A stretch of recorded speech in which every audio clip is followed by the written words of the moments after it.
A very warm good morning to all the students and parents. I hope आप सब अपना ध्यान रख रहे हैं। आज की वर्कशीट में आए कंटेंट की पूरी जानकारी के लिए इस वीडियो को आखिरी तक देखें। आपके यूनिट टेस्ट में इन वर्कशीट्स में से ही क्वेश्चंस आएंगे। आपके टेस्ट इन वर्कशीट्स की हेल्प से ही बनेंगे। तो इन वर्कशीट्स को आखिरी तक देखिए, समझिए और फिर भी कोई डाउट हो तो आप कमेंट सेक्शन में पूछ सकते हैं। बच्चों, इस वर्कशीट का PDF लिंक मैंने डिस्क्रिप्शन बॉक्स और कमेंट सेक्शन में शेयर किया है, आप वहां से हेल्प ले सकते हैं। चलिए शुरू करते हैं वर्कशीट के साथ। आज की वर्कशीट का नंबर है 127। आज डेट है 8 दिसंबर। आज हमारी मैथ्स की वर्कशीट आई है। चलिए शुरू करते हैं हमारे लर्निंग आउटकम के साथ। हमारा लर्निंग आउटकम है solve problem involving daily life situations related to length. मतलब कि डेली लाइफ सिचुएशंस की प्रॉब्लम जो लेंथ से रिलेटेड हैं उनको हमें सॉल्व करना है। Let's start. सबसे लंबा कौन?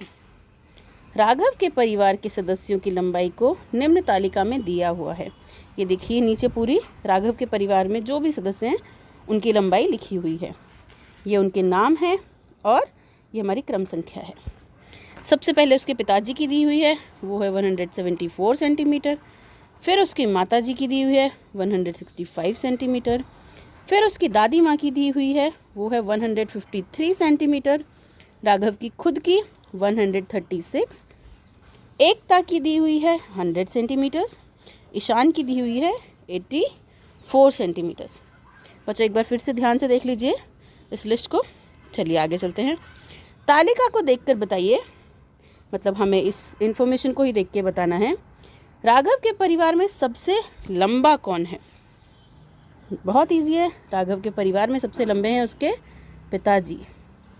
उसके पिताजी, उनकी लंबाई कितनी है? 174 सेंटीमीटर। राघव की माँ और पिता की लंबाई में कितना अंतर है? माँ है 165, पिताजी है 174, तो इसको माइनस कर देंगे तो कितना अंतर है? 9 सेंटीमीटर का। कितना सेंटीमीटर का अंतर है? 9 सेंटीमीटर का।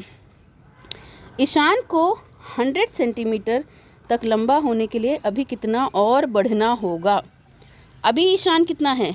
अभी है ईशान 84 और उसको जाना है 100 तक। इसका मतलब उसको 16 सेंटीमीटर का और होना होगा, तब वो 100 सेंटीमीटर पर पहुंचेगा। चलिए आगे के क्वेश्चन। अब अपने परिवार के सदस्यों की लंबाई को मापने और निम्न तालिका को पूरा करने का प्रयास करिए।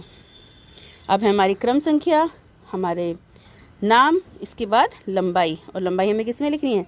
सेंटीमीटर में। तो बच्चों यहाँ पे मैं मेरी इन्फॉर्मेशन लिखूँगी, आप इस टेबल में अपनी इन्फॉर्मेशन लिखेंगे, अपने फैमिली मेम्बर्स की इन्फॉर्मेशन लिखेंगे। मेरी लंबाई है 159 सेंटीमीटर। मेरे पिताजी की लंबाई है 175 सेंटीमीटर। मेरी माँ की लंबाई है 160 सेंटीमीटर।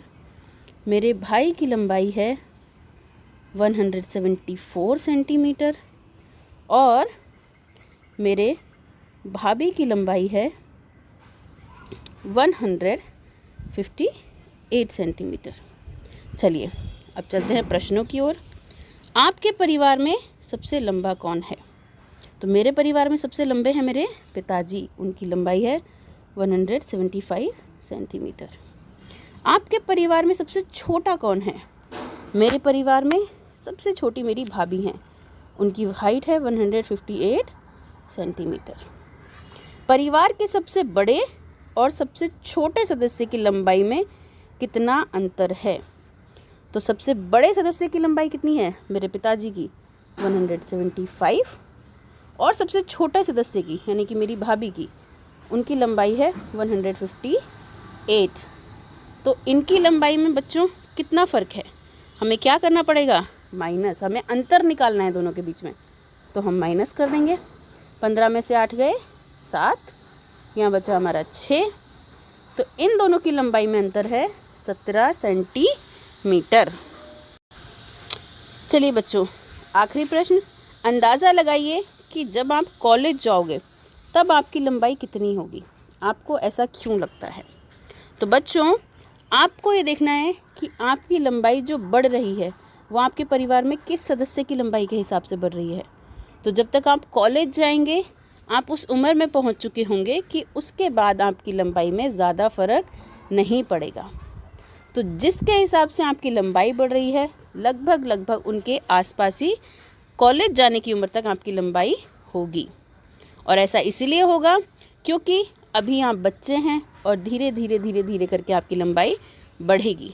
और जिसकी लंबाई के ऊपर आपकी लंबाई जा रही है आपके कॉलेज जाने के समय तक आपकी लंबाई भी लगभग उतनी ही होगी।